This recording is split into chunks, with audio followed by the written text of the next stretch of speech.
Good morning, everyone. So, like I said, I approach avian influenza from a perspective of, from import, safeguarding the U.S. animal health, and for export, ensuring that we have science-based access to trade markets. So let's see. So I want to talk a little bit. I very much appreciate the opportunity to speak with you all this morning.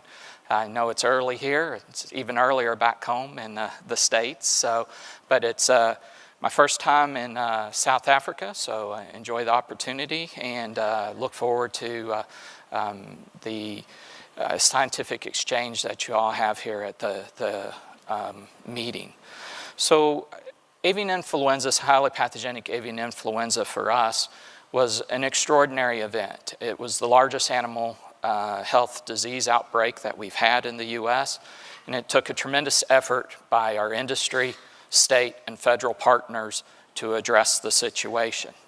And it's been since the middle of June, June 17th, since we've seen any new cases of avian influenza. We're very much in the recovery phase of that outbreak. However, realizing the global nature of avian influenza right now, especially with the role of the migratory birds and the spread of the H5N8, we have taken a tremendous effort to prepare for this fall on the potential that there may be additional introductions as the migratory birds come back from the north. So I do want to just talk a little bit about the scale and scope of the outbreak, and then talk about where we were and the lessons that we've learned and how we've updated our planning for this fall. Altogether, we had high-path avian influenza in 15 states in our commercial poultry and our backyard flocks. There were some additional findings in wild birds and captive wild birds, but the focus here is where there are trade impacts on our commercial poultry and the backyard poultry. Altogether, we had 1,011 commercial premises and 21 backyard flocks that were infected with the avian influenza. And we depopulated approximately 50 million birds.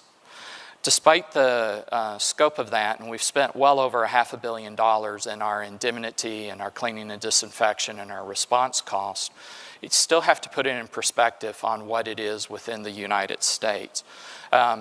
With those numbers, it was about a little over 3% of our annual turkey production, and it was about 10% of our layer inventory. So as we look, this slide here talks about where we had avian influenza in just our commercial flocks. And the avian influenza started in December of 2014 up in Washington State. We had wild bird and backyard findings. Our first commercial finding was in January in California. We had there was no spread from these two findings. It was isolated premises, and we were able to quickly contain and the outbreak in those counties. In March, we saw our first case in the poultry-dense Midwest, and that was in the state of Minnesota. And then from there, through April through mid-June, we quickly saw the spread in our turkey and our commercial layer industry in this area. I think it's important to point out that our broiler industry was not impacted by the avian influenza. Our broiler industry on the East Coast, Southeast, South, is very strong in those areas. So from this tremendous impact and disease, we've taken the approach of our response has 5 basic steps. We quarantine. So we quarantine the infected flock. We set up control zones, and we're restricting the movement of poultry and poultry products out of the control area. We have our eradication, and that's depopulating the affected flocks and any epi-related flocks. We monitor the region. It's important that we have a strong surveillance so that we can detect any additional cases of avian influenza and also show our success in eradicating avian influenza. On the premises that were infected, it's important to disinfect. We have to kill the virus, eliminate it from the premises and the environment there. And then finally, we need to test and confirm that those farms are avian influenza free so they can begin the process of restocking and rebuilding our industry. So through a series of meetings over this summer, we hosted a international symposium on avian influenza in Baltimore, Maryland in June. We had a meeting in July with our state and industry counterparts to talk about fall planning and lessons learning. And then also the industry held a meeting to learn the lessons learned and share the latest information. We've taken steps to update our avian influenza response plans. And we have robust response plans. We had them before the outbreak and we implemented them, but we've learned some lessons, especially with the scale that we dealt with. So one of the first is we have a goal to depopulate within 24 hours. As the response in the US initially took off, we didn't have all of the equipment that we needed, the resources to achieve this goal. And we are also dealing with complex layer facilities. Some of these had 1 million to 4 million birds on one farm with multiple barns.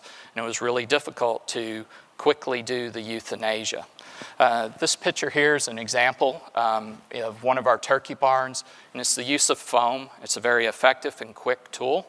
You just need to make sure you have the foamers, the people trained in place, and you've got to have good water supplies. We, in the layers, used primarily CO2 carts, so those were very labor intense as we removed the hens from the cages and put them in the carts. And it took us a while on some of these large complexes to achieve our depopulation. So through this, we've enhanced our supplies of equipment in our national veterinary stockpile. Our goal remains to humanely depopulate as quickly as possible, but we also continue to examine what other alternative depopulation methods are available that have been used in other countries and that are supported so that we can achieve this goal of depopulating the birds within 24 hours and eliminating the virus from those premises. Another area of challenge was disposal. I mentioned we did have our emergency plans in place, but there was a major challenge in dealing with the amount and volume of birds and associated material. On our turkey facilities, on our turkey facilities, we relied extensively on composting in-house or composting on premises. And it's a very effective process, one that we've used with low pathogenic avian influenza and other diseases. But as you start to get in a scale of this, you've got to have the appropriate carbon sources and the manpower to do the composting. As we got into some of the large layer facilities, of course we can't compost those in-house, but there may not be enough room on site for either composting. We also did burial, where you have to look at your environmental laws, the water tables, the appropriate places to bury. We used landfills, and we ran into issues of having the appropriate permits and the access to the landfills. We had to work those through during the outbreak, and we had a backlog of the birds needing to be disposed. And we used incineration to a limited extent. So one of the things that we've challenged our states and industry is to really take a hard look at their facilities and get all of those pre-approvals that you need, from burial to landfill access, what your carbon sources are, and do a better job of pre-identifying where those are.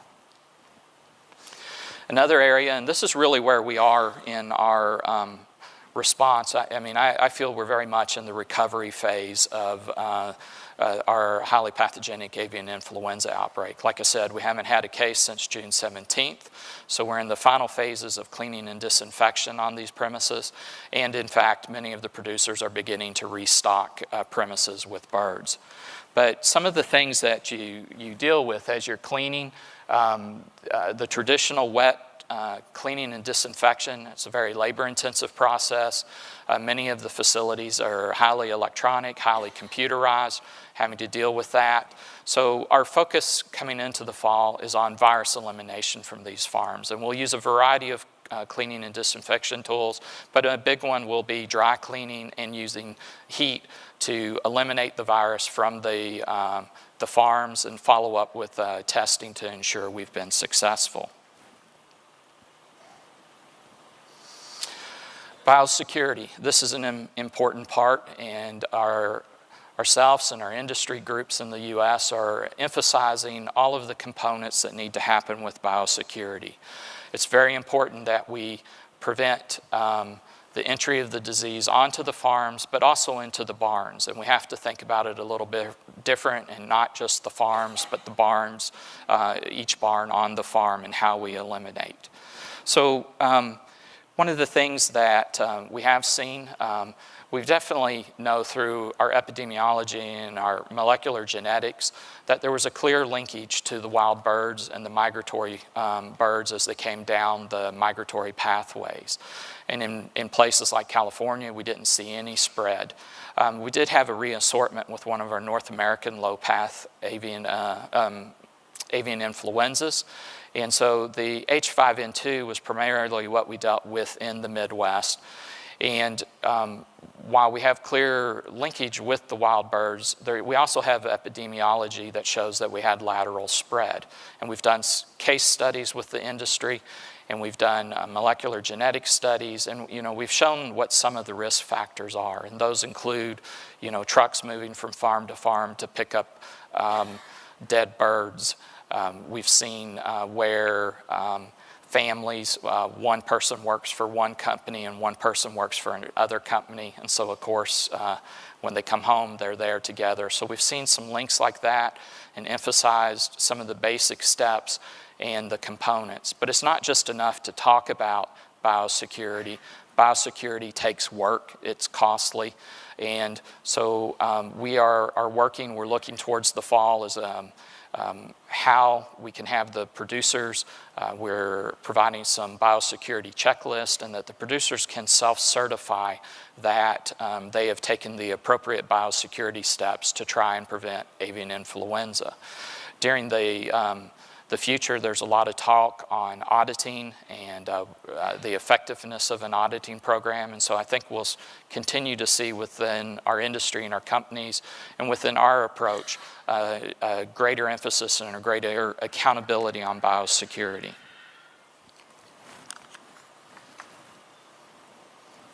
So we're moving quite along here.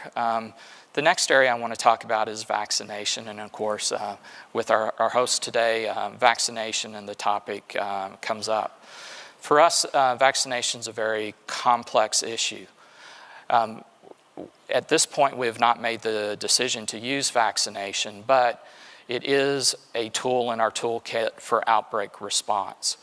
We recently, the Department of Agriculture, U.S. Department of Agriculture, we've been evaluating the different vaccines that are currently available. We're working with our Agricultural Research Service. They're doing research, working with vaccine companies. And we have recently submitted a request for proposal to purchase vaccine and stockpile it within our National Veterinary Stockpile. We want to ensure we have enough vaccine doses available that if we make the decision to utilize it in our outbreak response, we're ready and we're not waiting for the production or the availability of it commercially. I think it's important to talk about, some of the tools that are available. With a lot of the vaccines now, we do have the DIVA strategies, the ability to differentiate vaccinated birds from the infected birds, the PCR tools, all of those.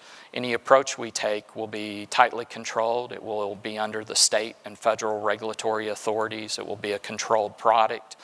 We'll use it in a suppressive and protective strategy. I think some of the things that that will play a role into any of our decisions on vaccination is we have to understand, can the disease be rapidly contained? What's the proximity of the disease to high-value genetic birds? The U.S. is a major world supplier of genetics all throughout. What's the poultry density in the area? I showed you, we talked about Minnesota, Iowa, a very poultry dense area, a lot of turkeys, a lot of layers, and that's an example of very dense. What's happening in the neighboring areas? Is there a high-path avian influenza outbreak going, and we need to get ahead of it and protect it from spreading? We're going to have to continue to evaluate the role of waterfowl and other wild birds and backyard flocks, and also our live bird markets. And then another factor is our physical and our economic resources that are available. And I told you my perspective comes from the trade side, and trade is a major driver in our U.S. poultry industry, from the genetics to the poultry products. And we do have to evaluate and talk with our trading partners on the impact that we will experience if there's vaccination that occurs. And so, part of that, we're out discussing with our trading partners. We're talking about vaccine strategies and plans, and within the regionalization context. And so, the trade, one of the things that has been good through this, even though we have experienced some countries that instituted a total ban on the United States, we've been very successful in regionalization approaches. And one of those examples is it really started with our neighbor to the north, Canada. Canada and the United States have a foreign animal disease zoning arrangement and also notifiable avian influenza regionalization agreement. So when Canada had their outbreak in the British Columbia, we quickly recognized their zoning and regionalization decisions, and Canada has done the same for us. But we've also been successful with a number of other countries in the recognition of our regionalization, from Japan to the European Union to some of the Middle Eastern countries. And while it's definitely had an impact on trade and it's impacted the sale of our genetics and our products, we've been able to mitigate the impact and retain a significant share of our markets. And so as we move forward, and this requires the U.S. to also look at ourselves, so we have to look at our policies, how vaccination would tie in, how we regionalize with other countries, and we are keeping those dialogues going. We used our international symposium to have discussion from all over the world, much like this panel will today talk with you. And we've also continued dialogue with the World Animal Health Organization, the OIE. We just recently sent them the recommendations from the Baltimore conference, and we'll continue dialogue through those and with our trading partners.